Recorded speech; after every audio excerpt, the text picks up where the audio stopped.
안녕하세요. 경전 읽어주는 여자 여의주입니다. 덕유린.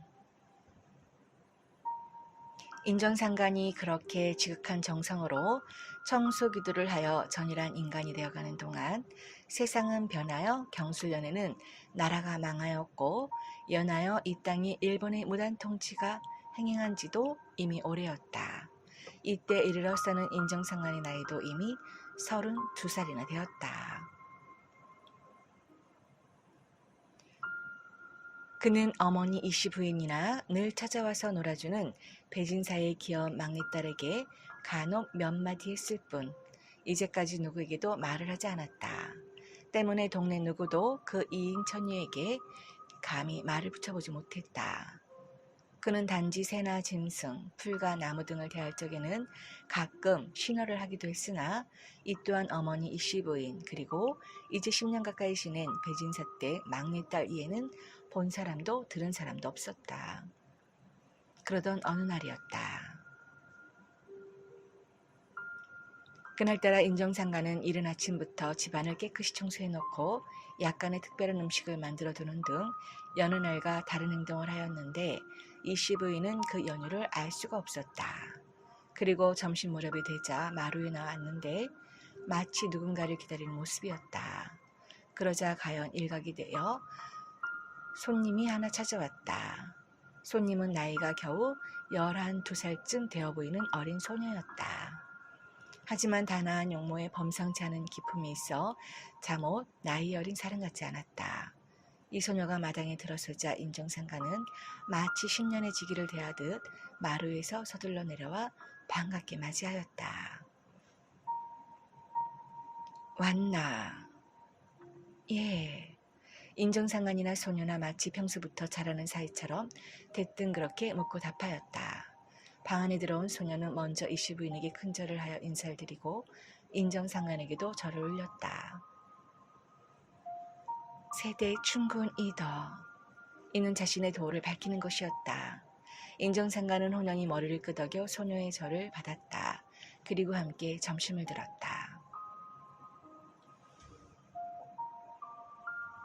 소녀는 수줍어하거나 어려워하는 기색이 전혀 없었다. 그러면서도 거동이 분명하여 추워도 나무랄 데가 없었다. 점심을 마치자 인정상가는 소녀 앞에 지필목을 내려놓았다. 소녀는 붓을 잡아 고운 필지로 글씨를 써내려갔다. 하지만 그 글씨는 누구도 가히 알아볼 수 없는 신서였다. 오직 글씨를 쓰고 있는 세대충군이라는 소녀와 인정상간만이 능히 아는 것이었다. 인정상가는 한 구절의 글씨가 끝날 때마다 그 펴지지 않는 조막선으로 무릎을 치며 찬탄하고 기뻐하였다. 소녀 역시 글씨를 다 쓰고 나서 환하게 웃는데 그 아름다운 자태란 가히 어디에도 비길 바가 없었다. 이로부터 세대충군은 인정상간과 통교하는 유일한 벗이 되었다. 그리고 그는 자주 인정상간을 찾아왔다. 이들은 비록 나이 차이가 20년이나 되었지만 서로 생각하는 바 같았다. 때문에 근심을 같이 할 수 있었고 기쁨을 같이 할 수가 있었다. 그러나 두 사람은 인사를 할 때를 제외하고는 서로가 인간의 말을 쓰지 않았다. 다만 신어와 신서로서 서로 뜻을 전하였으므로 가까이서 이를 지켜본 이씨 부인조차도 후에 이들이 소통한 말을 전하거나 옮길 수 없었다.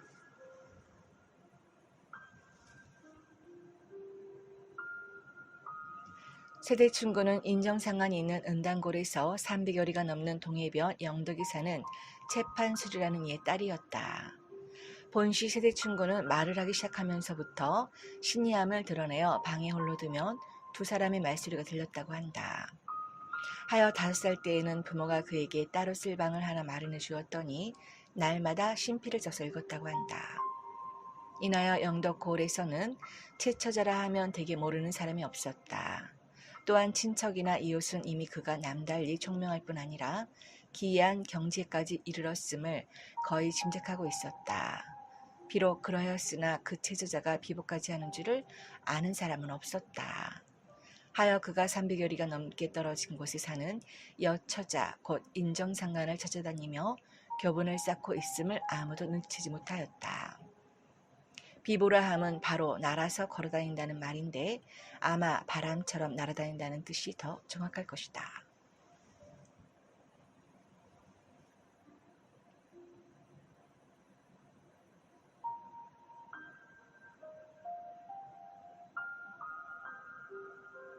옛날에 고조선의 강력이 황하 이북으로 밀려나고 말았던 은나라 말기에 비렴이라는 사람이 있었다.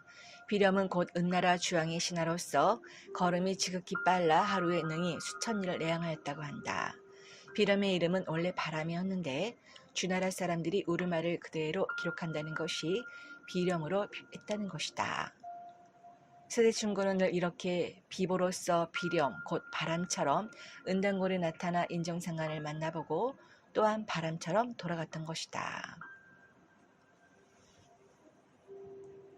세대충곤 최처자는 재주와 지혜가 비상했지만 세상을 위해 쓸 길이 없었다. 이미 나라는 망했고 임금은 없었다. 더구나 여자의 몸이었다. 때문에 그는 일을 하나여 스스로의 도를 세대충군이라 하고 무연한 마음을 달래고자 한 것이었다. 세대충군이란 바로 나라가 망했어도 세세 대대로 충성을 이어가야 한다는 뜻이다.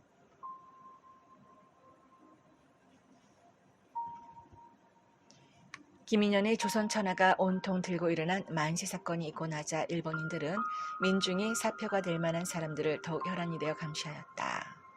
영덕의 재판술의 집도 그 감시의 대상이 되었다. 바로 그에게 남다른 딸이 있다는 것 때문이었다.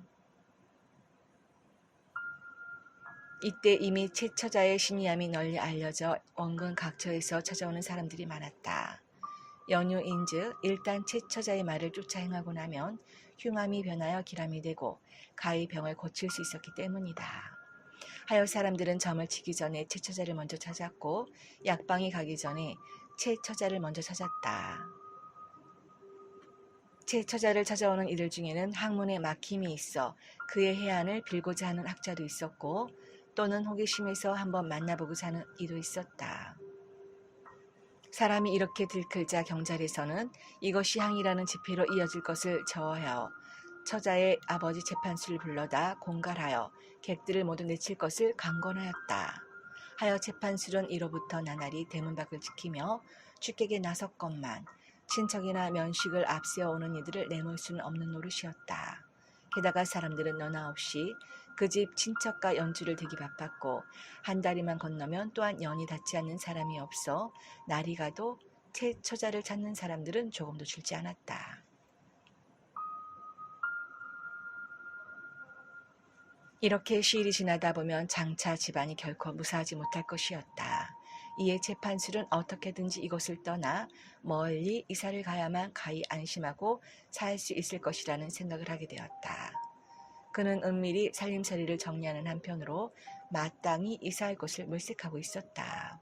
그런데 마침 그러한 때를 맞춘 듯 푸른 도포를 입은 점잖은 선비 하나가 그 집을 찾아왔다. 그는 문 밖을 지키고 있는 재판술에게 이런 은근한 말로 수작을 거는 것이었다.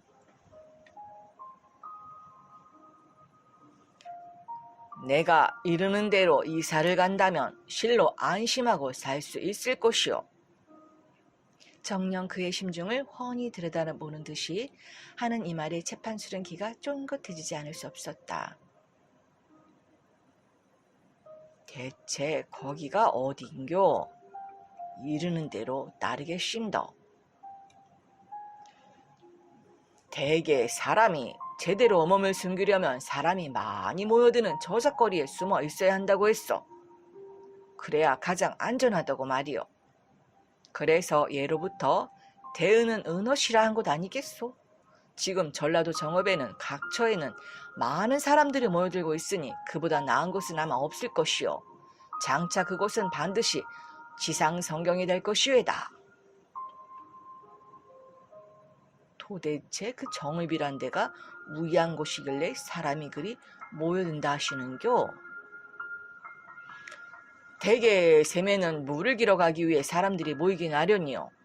그래서 먼 옛날에는 샘가에서 서로 물건을 바꾸었소. 하여 지금까지도 물건을 거래하는 곳을 시정이라 하는 것 아니겠소? 정읍은 곧 샘골이 아니요. 게다가 지금 이 그곳에 왕기가 서리고 있소이다. 아마 오래지 않아 이 나라의 도읍지가 될 것이요. 이미 그곳엔 천명을 받은 의인이 구구란민을 위해 일어섰는데 아마도 따님 같으신 신이는 그러한 의인의 그늘에 있어야 가히 이름을 숨기고 명을 온전히 보존할 수 있을 것이외다. 그러니 기왕에 이사를 하실 요령이면 정읍으로 가는 것이 가장 안전할 것이요. 선비의 하는 말이 허술치 않아 재판술은 그를 사랑으로 맞아들여 머물러 있게 하고 안에 들어가 딸에게 선비의 말을 전하고 의사를 물어보았다. 니는 우에 생각하노? 그러자 세대 친구는 세상이 그 사람 말처럼 되면 얼마나 좋겠는겨? 금세 그르드진 않습니다. 우야동동 정업이 길지는 길지라예. 그리로 가지예 하였다. 재판술이 사랑에 돌아와 선비에게 딸의 말을 전하자 선비는 크게 기뻐하고 비로소 자신의 신분을 밝히었다. 나는 정읍 이밤산 아래 대흥리에 사는 사람으로 전에 말한 바의 의인을 스승으로 섬기고 있어. 지금 사람들은 우리와 같은 그 의인의 제자들을 태을교인이라 하지요. 따님께서도 뜻을 정하셨다니 내 기꺼이 인도해드리리다. 이리하여 재판술일가는 멀리 정읍 이밤산 아래 대흥리로 이사를 하게 되었다.